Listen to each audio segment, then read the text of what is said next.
Hello, everyone, and welcome to the Elevate Your Wealth Today podcast. I'm Jenna Villa, and with me today is my co-host, the legendary Shyla Bassey. How you doing today, Shyla? Hello, hello. I'm doing amazing. How about you? Oh, I did some hot yoga to start my morning, so I'm feeling limber and good and ready to talk about our two topics today. We've got failing forward and starting scared. And I can think of countless people who started scared in various different aspects of their life. Let's kind of talk about what starting scared means and what that might look like from different people's part or perspective in their life. Yeah, it's interesting because there's so many things that many of us are afraid to start. And I think about the areas from starting a business to taking a leap of faith to transition between different jobs or even industries in your career. I think about people who have that fear of starting to invest. How do you effectively put money into a market to help it grow long term? I even think about people that are afraid to start therapy, right? And that inner work to put them in the best position mentally. So, truly, there are so many areas that just taking that first step, a lot of people are afraid to start, Jenna. I know so many people are afraid to start. I found this statistic shocking that a woman knows that she wants to get a divorce 2 years before she gets the courage to file for divorce. And Yeah. so that is just the typical journey for someone from when they know they want to do something, whether it's ending a bad relationship or starting a new business or changing careers away from a toxic work environment. It Mhm. takes us so long to go from I've decided to I'm going to start. And mainly because we're so afraid of failing. And so these two topics go hand in hand because if you're starting scared, you're scared of failure. That's where the fear comes from. That you're not, well, it may be fear of the unknown, but the big fear is what if it isn't better on the other side? Because it is a leap of faith into whatever that next chapter is. Yeah, it's so interesting because I think naturally most people are planners. And when you make a decision of wanting to start something new or you're afraid to do so, you're trying to fill in all the gaps of like, okay, if I do this, what will be the exact next step? And then what will happen? And majority of the time, the plan that we create isn't always exactly what happens. And I think, like you said, that fear of the unknown, that holds a lot of people in a stagnant position in so many areas because they just don't know what to expect. Well, and I think about myself when I started the financial planning practice. It's almost 10 years ago now. I can't believe that we're coming up on our 10-year anniversary. But I was 29 years old, and I think maybe a little naive. 29-year-olds don't open financial planning practices, especially women, Mm. young women. And maybe a little naive into how much work went above and beyond just giving advice to my clients, right? Doing the typical job of the practitioner, the financial advisor, but all that business owner duties. And so I almost think if I really knew all of the work that went into doing this, I probably wouldn't have started in the first place. So having a perfect plan and all your ducks in a row, even I'm a planner. And when I took the leap of faith to put my clients first, I did not have my ducks in a row. It was a series of very unfortunate events that led me to, well, if I'm going to trust anyone, I'm going to trust myself and I'll figure it out. So I was scared and I didn't tell anyone for the first year that I was running my practice. I hid it from a lot of my friends because I was afraid I was going to fail. And I think being honest about that, but also recognizing, man, it paid off, right? That you took that leap. But I think that's where a lot of people get stuck is, man, how do I take it? And even though that there may be some things that are unexpected that follow, trust in yourself, trust in your decision that there will be options and resources to help you in whatever that decision that's sitting on the sidelines waiting for you to say, yes, I'm ready.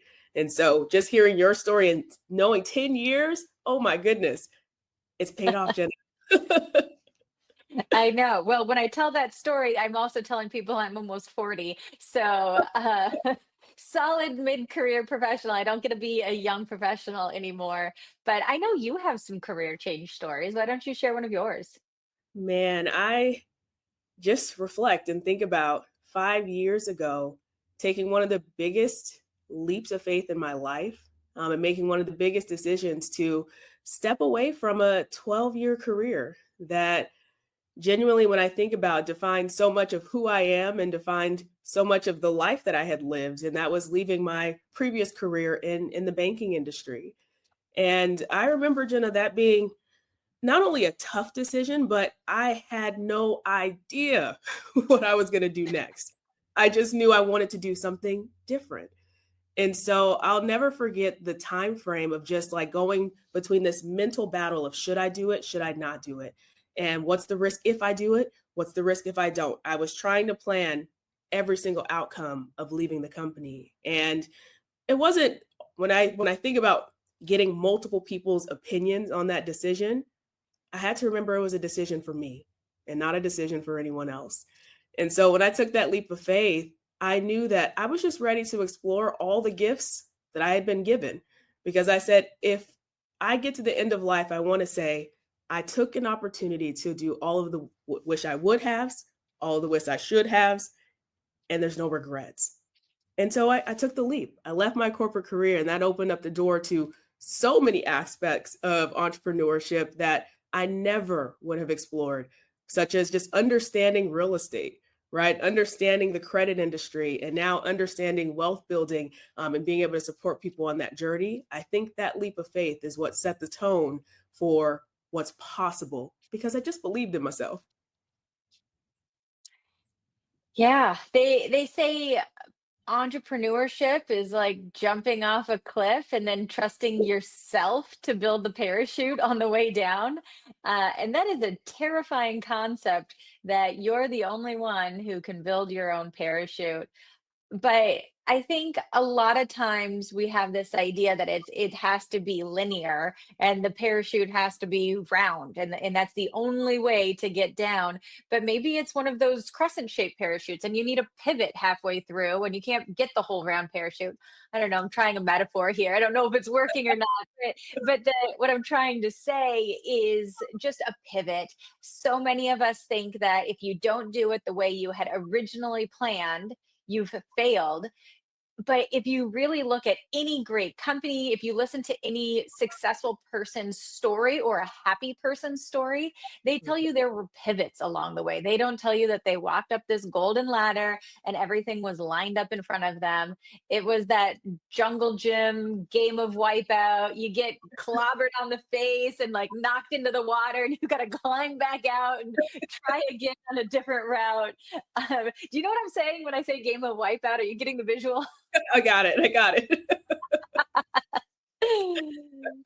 It's funny because I tell people, I'm like, whether we're reflecting on life or just the journey of being a business owner, I'm like, it feels like a roller coaster ride. So all of those analogies Mhm. that you shared, I visualize even a roller coaster because you're going up and you're going down, you're experiencing the twists and the turns that just come with life and entrepreneurship and just being a business owner.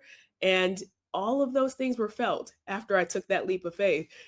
And I'm sure the question is, well, what happens when you take that leap? Are you supposed to go back, right? Or are you supposed to keep moving forward? What are your thoughts, Jenna? Well, I think using the roller coaster analogy, the goal is the journey. And you don't know exactly how the ride from point A to point B is going to be. You didn't build the roller coaster. You don't know what the journey is going to be.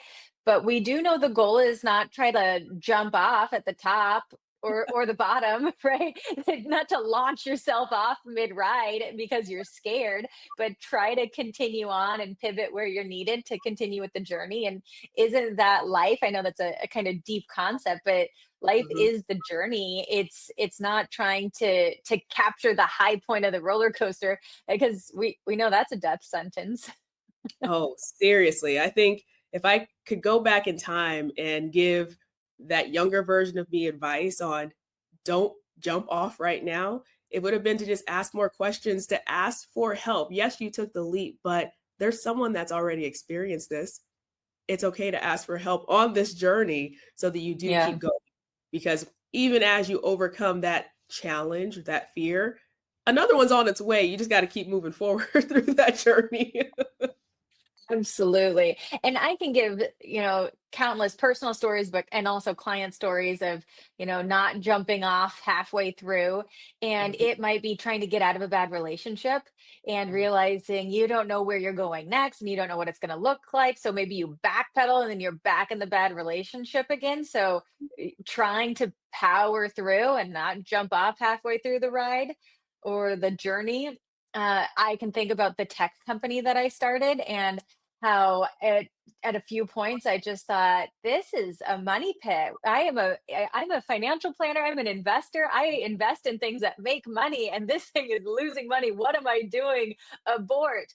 But having the perseverance to really bet on myself and continue through is absolutely the entrepreneur's story of, do you believe in yourself? Do you believe in this idea?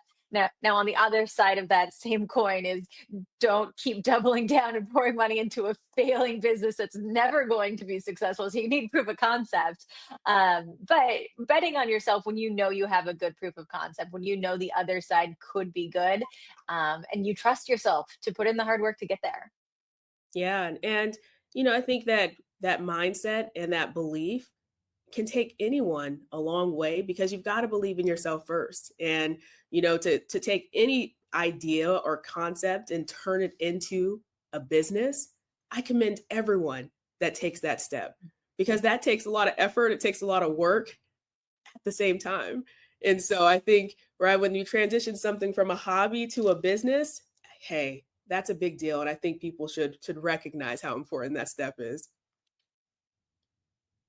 It's great. I love entrepreneurship. I love cheerleading new people to become business owners. I think it's the best thing in the whole world. However, I realize it's not for everyone. It is not for the faint of heart. If you don't want to work and grind to get yourself from the hole that is starting to the other side, um, sometimes life is better just choosing the job that you're really good at, because just because you're good at being a practitioner does not mean you're going to be good as a business owner. And I was just reading a story of these tech entrepreneurs who were very brilliant tech gurus. They could have worked as executives in big tech and made 600, $800,000 a year. They had the ability to make these really big salaries and bonuses in tech, but instead they started their own company. There was four of them. They built it up. They sold it for, I think after 6 years of not making any money, they sold it for $10 million, which sounded like a win, right? Built it, sold it, made money. After the government took their share, and then all of these four founders got their portion, you do the math, they would have made more money just working in big tech, and they would have had a lot more flexibility. They would have had a lot easier lives. They would have actually been able to take some vacations. So entrepreneurship isn't for everyone. And sometimes that shiny object of the big exit isn't as great as it sounds on paper. No, I think even just reflecting on that personally, I'll never forget about the week after leaving corporate, Jenna, for this big leap of faith, like I'm ready to conquer the world. I remember sitting on the couch like, I don't have a job. Like, I have to do this on my own, like go get it, make an income, create an income out of truly at that time what felt like thin air. And it took years to develop that muscle of true entrepreneurship, that grit that it takes to be successful. And then it also took time to recognize, wait a minute, I don't have to do this all by myself. You can Yeah. ask for the help to be a successful business owner, and it's okay to pivot. And I think that that's It, been one of the biggest pieces of this journey is it's always okay to pivot into whether a new space of elevation or just knowing when it's time to step back from what you thought that original dream or idea was going to be. and a pivot can look like anything. So the tech company that we built, the original plan was we were doing markets. So we were going to only open it in different markets at a time. So the Phoenix market, and then maybe the San Diego market, maybe Denver market. We had this whole plan. We spent a lot of time building the technology around that. And at some point, the marketing was not working with the business plan. So we had to throw all of that code out the window, do a complete pivot, turn it into a national campaign, and now it's working. But if you continue down a road that's not working and you don't pivot, you don't accept, I have to adjust things, you'll find yourself in a world of hurt. So I think that failing forward and realizing this didn't work. What did I learn from it? And how can I pivot so that I'm failing forward to kind of use the topic that we're talking about today? It's so true. And I think just in communication that we've had, it's like when I think about one of my most recent businesses, right? The previous business around supporting people with credit education and credit repair, and just how do we help uh, and how to help people get to that next stage of being able to purchase a home, purchase a car. I remember getting to that point in my business where I was like, I am burnt out. I am tired. And it's okay. I had to tell myself, it's okay to step away. It's okay to pivot and know that you're still helping people, but it's just time to help people in a better way, in a more elaborate way, so that I wasn't putting myself into this continued burnout phase of like, if I can't even help myself because I'm so exhausted, right? Is this the best decision for me in my business or even just in my life to keep trying to push myself in this one direction? I love the concept of writing down what your ideal day looks like. I Mhm. was in an entrepreneurs group that asked us a perfect average day. So not your vacation day of, you spent a lot of money and went to Italy or whatever the vacation is, but just an average day. What does that day look like? What are you doing? How many hours are you working? Are you not working at all? And identifying really what you want your life to look like, because success is this elusive concept that some people define as a lot of money, but Mhm. other people don't need money to feel successful. And I like to define success more so as the the point where you have enough of security, so financial security, to do whatever you want with your time.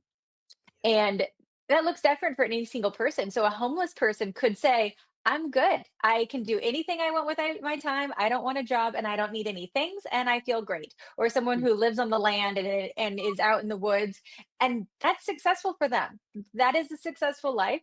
Other people need some monetary, some material things and want some money to feel successful, but it's not a dollar amount. It's really a time freedom. And as long as you don't have money saved and money in the bank, you are chained to your desk or whatever job you have, and you Mhm. have to trade your time for money, and you don't get to choose what to do with your time. And so I think to the point you were making of being burnt out, if you have the financial security, that success, that definition of success is financial security to choose what to do with your time and say, this is not it. I don't want to do this with my time. Isn't that really what we're all striving towards, is to spend the time on the things that we love the most in life? And that concept all just starts with, what does your ideal day look like? What are you Right. doing? Who are you spending time with? What do you want to do with the ideal day? And I think it really rounds out, why are you saving money? And then maybe helps you save the money to hit the goal because you know what you're saving it for. I always bring things back to money, don't I? But truly that lays the foundation for whatever the goal is, right? That someone's afraid to start. It's the big question is why? Why is that important to you? So that it creates a game plan, even if the plan doesn't work out exactly how you imagine, right? Or you're planning for. If it's a money related fear of what you're stepping into next, I think just even having that idea of why and what does that look like in your ideal day, that sets the foundation, Jen. I think that that's good framework to get people thinking about making that decision. I love starting with why. Starting with knowing your purpose or why you're saving money. Why is money important to you? Because I've asked that question countless times to countless audiences when I speak, and no one ever says flashy sports cars and expensive purses to make my neighbors jealous or envious or think that I'm cool. That is never the root answer. And maybe people are just appeasing me and they're not telling me their burning desire to have expensive exotic items. But if you really do get to the deep heart of a purpose and a why, it's usually security, Mhm. freedom, family, time, health, maybe even the freedom to travel and experience the world, its experiences. And so if you start with purpose and why, then you're not as scared, right? Bringing this like starting scared. You're not as scared because you know what you're working towards. But then also some of those flashy things that you think about buying, like that I don't know, ladies like purses and guys like cars, so I'm using these these examples. But sometimes you realize I could buy a car to get me to point A to point B. I can buy a purse to carry my items, and I can save my money for that more important thing.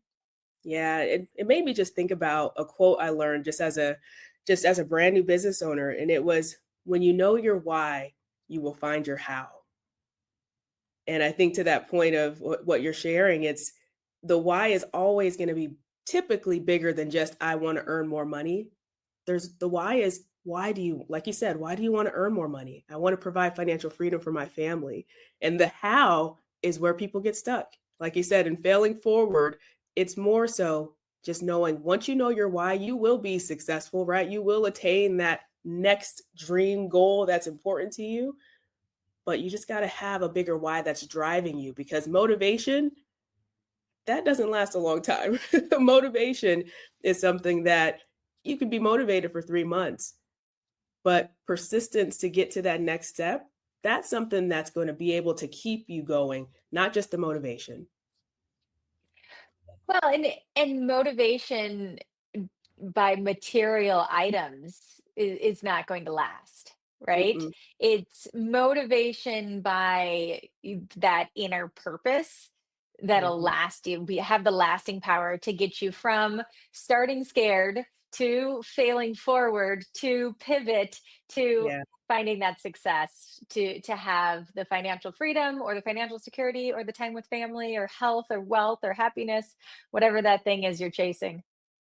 Yeah, no, that's so true, and I think for us and for those listening that just get a chance to bet on themselves, there's a good feeling that you get to have because you know you said yes and made that decision to just go for it. Well, it sounds like we have some action items for people listening, which is bet on yourself, take the leap, start scared, don't be afraid to pivot. There's some really good lessons from this talk today. Anything else you want to leave our audience with?